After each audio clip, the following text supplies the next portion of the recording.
नमस्कार दर्शक बंधु, आज मोर यूट्यूब चैनल आरती की आकांक्षा समस्त को स्वागत। आज मु शरीर संबंधी किसी शब्द को ओडिया संस्कृत रे अनुवाद करी। आपण माने आरंभ शेष पर्यंत देखंतु। मुंड, मुंडम, मस्तकम,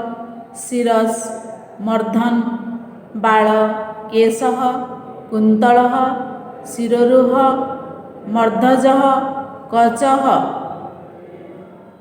कुंचुकुचिया केश, कुंचित केशः, कुंचित कुंतलः, खोला केश, मुक्त केशः, चूर्ण कुंतलः, चुटी, शिखा, बेणी, बेणी, खोसा, गभा, जुड़ा, कवरी, चंदामुंड, व्यकेशः, खल्लाटः, खपुरी, कोरोटी, कर्परः, कोरोटिका, कपाल, ललाटम, भालः, मस्तिष्क, मस्तिष्कम, आखि, आखि, चक्षु, नेत्रम, नयनम, लोचनम, आखिपता, अक्षिपत्रम, नेत्रच्छदः, आखिबाल, पक्वम, नेत्रलोम, लुह, लोतकम, लेंजरा, अक्षिमलम, नाक, नासा,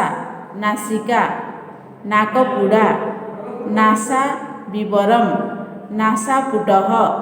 सिंगाणी, श्लेष्मा, कान, कर्णः, कानकोरड, कर्णगह्वरम, बाहर कान, बहिकर्णः,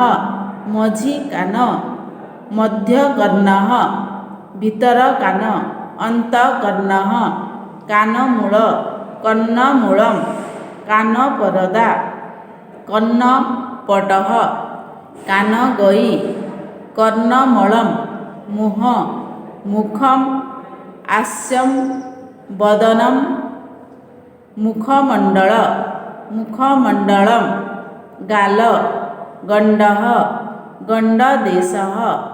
कपोलः, दाढ़ी, श्मश्रु, गंडलोम, निश, गुंफः, पाटी, तुंडम, मुखम, ओठ,